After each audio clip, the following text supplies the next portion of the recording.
회의를 소개합니다. 추미애당 대표 발언 있겠습니다. 네, 이제 우리 정치권에는 보수는 없고 꼼수만 남았습니다. 자유한국당이 주도해 국민의 당과 바른정당이 대선날 개헌을 합의했다고 합니다. 민주당을 뺀 3당 합의가 아니라 뺀 3당 합의라 할 것입니다. 헌법 유린으로 대통령이 탄핵당한 자유당이 과연 국민을 빼고 헌법 개정을 말할 자격이 있는지 묻고 싶습니다. 국회 개헌 특위의 논의 과정도 무시하고 이런 정략적 합의를 한 것은 말 그대로 개헌을 정략적으로 이용하려는 꼼수라 할 것입니다. 또한 이렇다 할 후보 하나 없는 자유당과 바른정당의 꼼수가 뻔한데도 여기에 편승한 국민의 당에게도 심심한 유감의 말씀을 드립니다. 각 당은 국민께 혼란을 드리는 3당 야합을 즉각 폐기하고 국회 개헌 특위의 논의에 집중해 주실 것을 촉구합니다.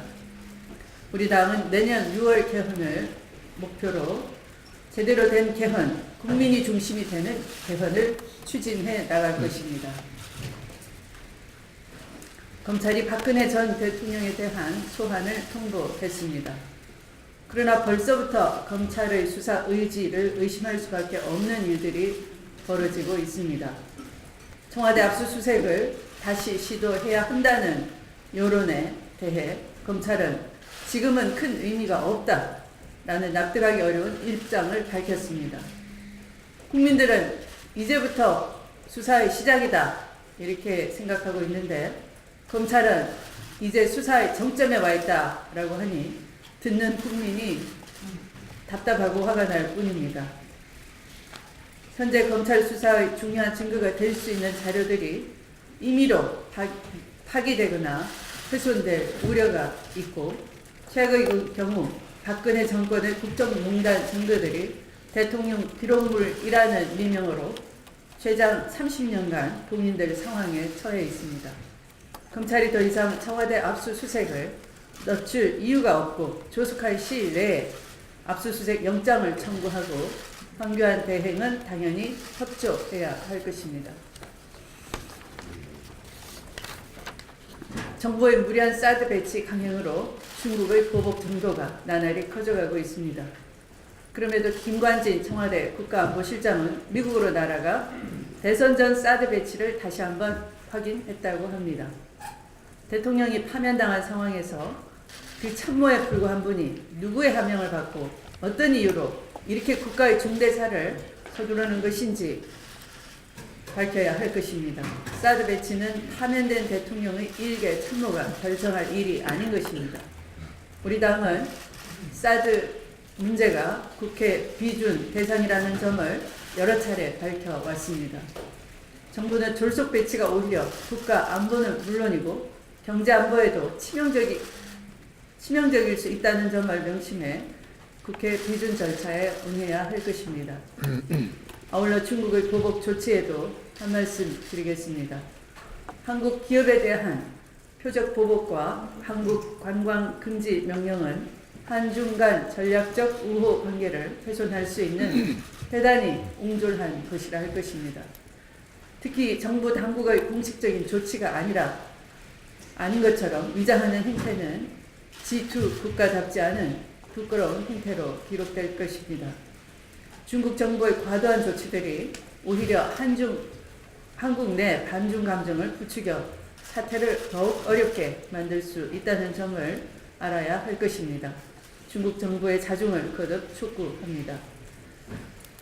어제 우리 당 소속 119명의 의원님들께서 버스 위에 내려와 운동을 제안했습니다. 청와대 앞에서 진입을 시도하려는 시민들에게 버스에서 내려와 라는 구호로 서로 자제함으로써 아름다운 민주주의 촛불 혁명을 완수시켰듯이 우리도 본격적으로 경선 분위기가 가열되면서 경선 이후 당의 화합과 단결을 위한 호소로 같은 말을 차용해서 버스 위에 내려와 운동을 전개함으로써 서로 막무가내 문자를 자제하고 포용하는, 서로 배려하고 이해하는 정치 문화를 만들기 위한 적절한 제안이라고 생각합니다. 당대표로서 우리 당의 승리와 정권 교체를 위해 경선 이후 보다 더 하나 똘똘 뭉친 새로운 대한민국으로 가는 모두가 일꾼이라는 마음이 될 수 있도록 노력해 가겠습니다. 고맙습니다. 예, 수고하셨습니다. 이어서 우상원 대표 발언이 있겠습니다. 네, 대표님께서도 말씀하셨습니다만은 119명의 서명을 받아서 경선 분위기를 보다 민주주의적으로 정착시키자고 하는 의원들의 주장이 상당히 의미가 있다고 생각합니다. 119명이라는 인원은 추미애 당대표님과 저를 제외한 국회의원 전원의 서명이라는 점에서 이것은 의미가 있습니다. 또한 현재 유력한 대선 후보들을 돕고 있는 의원들이 전원 다 참여했기 때문에 이것은 사실상 당론이다, 이렇게 말씀드릴 수 있겠습니다.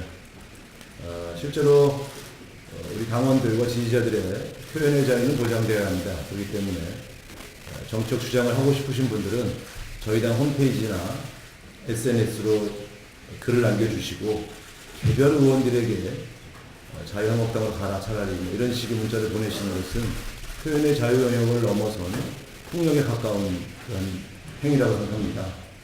자제해 주실 것을 다시 한번 당부드립니다. 또한 일각 언론에서는 우리 당 소속 일부 구성원들이 마치 정권을 다 잡은 것처럼 행동한다, 이렇게 지적하고 있습니다. 그 비판을 겸허하게 받아들이겠습니다. 우리는 아직 정권을 교체하지 못했습니다. 이제 선거 중입니다. 우리 당 구성원들 모두가 겸손한 마음으로 자기 자신을 받아들이면서 대선에 임하도록 그렇게 함께 해주실 것을 강조드리고 싶습니다. 오늘 미 국무장관 틸러슨이 일본을 거쳐서 한국을 방문합니다. 북핵 문제에 대해서 미국의 정책이 어떻게 결정되었는지, 어떻게 진행됐는지 정확하게 알기는 어렵습니다만 아마 그 정책 결정을 위한 사전 순방의 성격을 있는 것이 아닌가, 이렇게 생각이 돼서 한 말씀 충고드리겠습니다.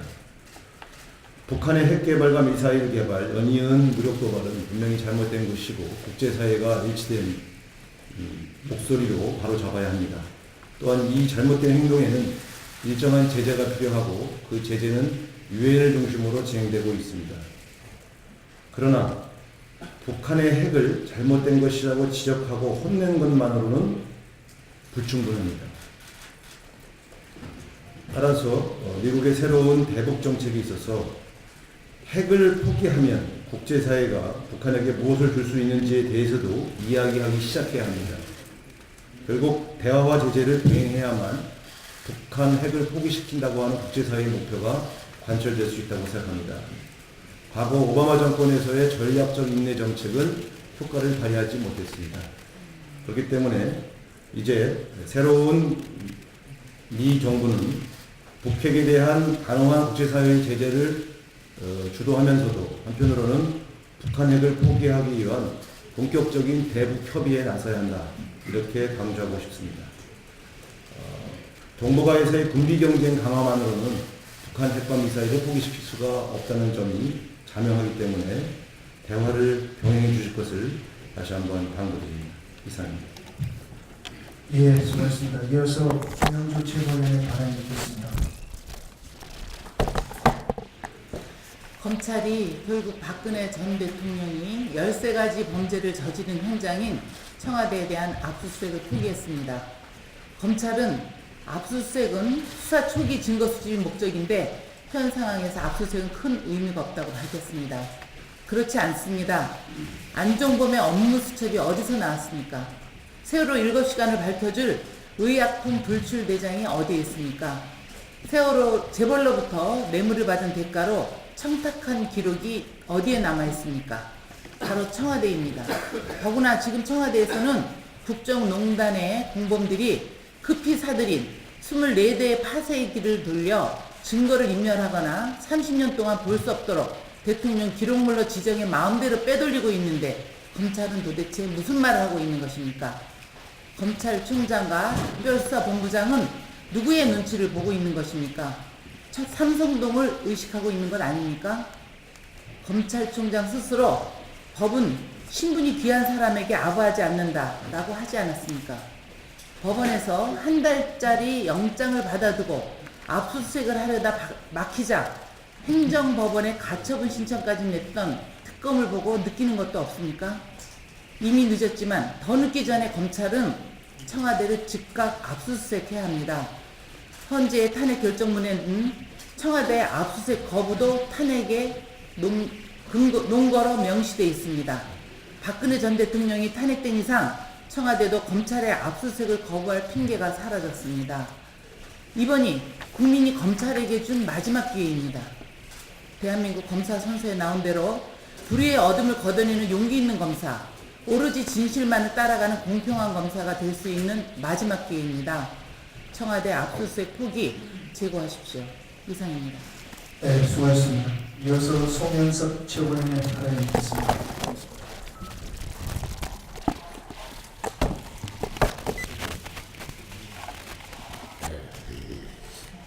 정치권 일각에서 민주당을 뺀 3당이 단일 대오를 형성, 개헌 대 반개헌의 프레임을 짜는 데 현안이 되고 있습니다.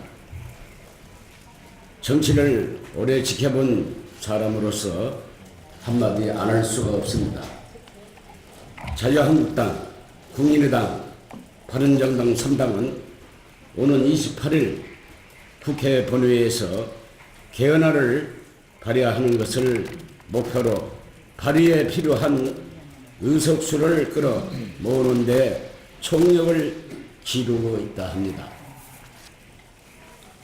개헌안 발의에는 제재구원 가반 후 찬성이 필요한데 자유한국당 93석과 바른정당 33석, 국민의당 39석을 모두 더하면 의석수는 165석에 달해 3당만 단일 대오를 형성해도 발의에는 문제가 없을 전망입니다. 그러나 3당이 개헌안 발의에 성공한다 해도 개헌안을 가결하려면 제재구원 3분의 2 이상인 200명 이상의 찬성이 필요합니다. 3당에서 단 한 명의 이탈자도 나오지 않고 무소속 의원 2명까지 개헌에 찬성하여도 33명이 부족합니다. 한마디로 불가능한 일입니다. 정치적 야합은 국민의 지탄을 받을 것입니다. 지난해 박근혜 대통령이 임기 중 개헌은 없다라고 하다가 총선 참패 후 말을 바꿔서 임기 내 개헌을 주장하였습니다. 개헌을 대선에 맞춰 하자는 사람들은 박근혜와 무엇이 다릅니까? 이들의 속내는 무조건 민주당으로의 정권 교체를 막아보자는 것 뿐입니다. 여기에 무슨 가치와 정책 비전이 있습니까? 여기에 무슨 국민의 민생과 민주주의가 있겠습니까? 대선판을 뒤집는 성공을 거두려면 국민의당과 바른정당, 자유한국당 그리고 민주당 내의 개헌파까지 모두 포함해야 하는데 그것은 불가능한 일입니다. 거기에다가 대통령제를 주장하는 유승민 의원과 안철수 전 국민의당 대표를 설득하는 것이 쉽지 않을 것입니다. 만약 안철수 전 대표가 반민주당과 연합을 도모하며 개헌에 찬성하고 자유한국당과 손을 잡는다면 그것이 어찌 정권 교체가 될 수 있겠습니까? 민심을 배반해서 성공하려 한다면 졸속으로 개헌에서 권력을 탐한다면 그것은 전두환 정권의 국보위와 다를 것이 없습니다. 그것이 바로 청산되어야 할 정치적 적폐가 아니고 무엇이겠습니까? 민주주의를 부정하고 무시하는 반국민적 적폐는 반드시 청산되어야 된다고 봅니다. 감사합니다. 예, 수고하셨습니다. 이어서 이현석 최고의 발언이 있겠습니다. 최근 국민의당 주승용 원내대표의 대선전 개헌 관련 발언이 선을 넘고 있습니다. 특히 우려스러운 것은 박근혜 탄핵과 함께 적폐 세력은 낙인 찍힌 자유한국당과 그 집안 출신인 바른정당의 개헌 야합에 국민의당이 주도적 역할을 하고 있다는 것입니다. 호남당을 자처하는 국민의당에게 경고합니다. 박근혜 퇴진과 대한민국 적폐 청산 목노와 외친 호남 시도민들은 이번 졸속 개헌 야합을 신삼당 야합으로 규정하고 선포하고 있습니다. 이런 상황에 박근혜 부역 세력과 손잡는 것은 호남민의 자존심을 심각하게 훼손하는 행위입니다. 국민의당은 정략적 대선전 개헌 논의를 즉각 중단하고 민주개혁 세력과 연대에 동참하십시오. 이것만이 추락한 국민의당의 지지율을 그나마 지켜낼 수 있는 유일한 방법임을 명심해야 할 것입니다. 참고로 겨울을 이겨낸 임동초도 바로 꽃을 피우지는 않습니다. 임동초의 개화 시기는 2월과 7월입니다. 지방선거가 있는 내년 6월이 개헌의 적기입니다. 다시 2달 뒤면 5월입니다. 지난 2013년 취임 첫해 5.18 광주 민주화운동 기념식에 참석해 임을 위한 행진곡 흘러나오자 입을 굳게 다문 채 마지못해 태극기를 들고 서 있던 지금은 탄핵된 전직 대통령 박근혜를 기억합니다. 이명박 박근혜 정부 9년 동안 5.18 광주 민주화운동 기념식은 제자리를 찾지 못했습니다. 임을 위한 행진곡 재창조차 거부당했습니다. 80년 5월에 광주의 아픔은 그렇게 또 광주에 갇혔습니다. 최근 전일빌딩에서 발견된 헬기 사격 탄원을 계기로 5.18 진상 규명에 대한 요구가 새롭게 대두되고 있습니다. 지난 11일 박근혜 탄핵 기념 촛불을 마친 박근혜 퇴진 광주 시민운동본부는 부당한 권력을 축출한 촛불의 힘을 5.18 진상 규명 및 제자리 찾기에 쏟기도 하고 임을 위한 행진곡 기념곡 지정 및 제창 그리고 계엄군 헬기 사격 및 집단 발포 명령자 규명 옛 전남도청 최후 항쟁지 보관 5.18 국가공인 진상보고서 채택 등을 요구하고 있습니다. 새롭게 출범할 5월의 정부는 80년 5월 광주의 아픔을 비롯한 국가폭력의 진상을 철저히 규명하고 그 진실 위에 화해와 통합의 새로운 대한민국을 만들어가기를 기원합니다. 이상입니다.